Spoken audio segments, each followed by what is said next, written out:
प्यार की परछाइयाँ। मुंबई की व्यस्त सड़कों के बीच आयशा, जो एक स्वतंत्र और रचनात्मक लेखिका थी, एक अजीब पत्र से चौंक गई। यह पत्र उसके फ्लैट के दरवाजे के नीचे से सरकाया गया था। पत्र में एक गुमनाम प्रशंसक की बातें थीं, जो उसे दूर से देख रहा था। जबकि कोई और इसे डरावना मानता, आयशा इसे रोमांचक समझ रही थी।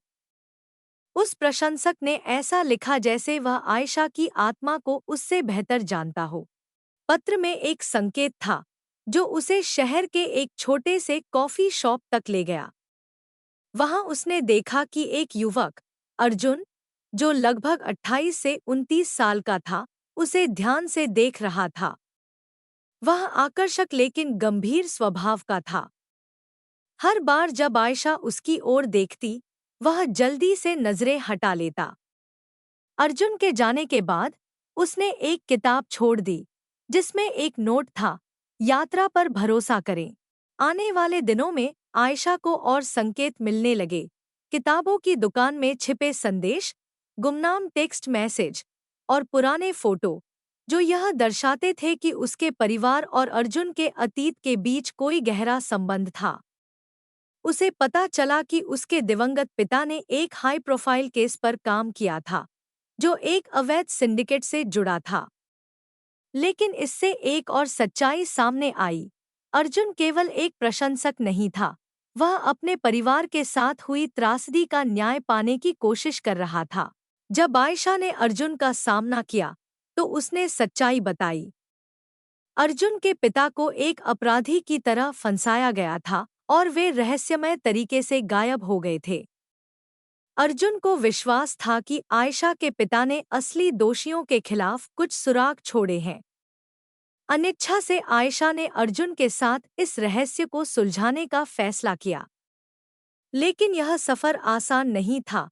खतरनाक मुलाकातें, रात के पीछा और संदेश जो हर जगह छिपे हुए थे। आयशा को अर्जुन पर भरोसा होने ही लगा था कि उसने एक डरावना सच खोजा। एक फाइल में संकेत था कि उसके पिता निर्दोष नहीं थे। इससे आयशा का दिल टूट गया और उसने अर्जुन से दूरी बना ली। लेकिन उसके पिता द्वारा छोड़ी गई एक गुप्त रिकॉर्डिंग ने साजिश की परतें खोली। अपने पिता का नाम साफ करने के लिए आयशा ने अर्जुन के साथ दोबारा हाथ मिलाया। दोनों ने मिलकर सच्चाई का पर्दाफाश किया।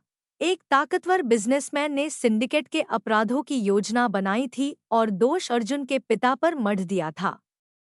उन्होंने एक जाल बिछाया और उसके पिता की रिकॉर्डिंग के अंतिम संकेतों का उपयोग किया।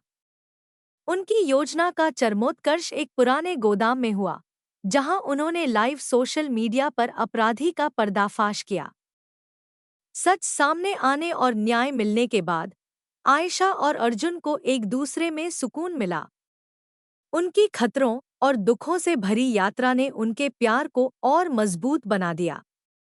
समुद्र किनारे चलते हुए डूबते सूरज की गर्म रोशनी में उन्हें एहसास हुआ कि उनका प्यार अंधेरों को पार कर अपनी मंजिल तक पहुंच चुका है। आयशा ने प्यार की परछाइयां नामक एक किताब प्रकाशित की, जिसमें उनकी रोमांचक यात्रा को लिखा गया था। यह किताब बेस्टसेलर बन गई और अर्जुन ने न्याय के लिए लड़ने के लिए कानून प्रवर्तन में अपना करियर शुरू किया। उनकी प्रेम कहानी, जो रहस्य और रोमांच से भरी थी, यह साबित कर गई कि अंधेरों में भी प्यार अपनी राह ढूंढ लेता है।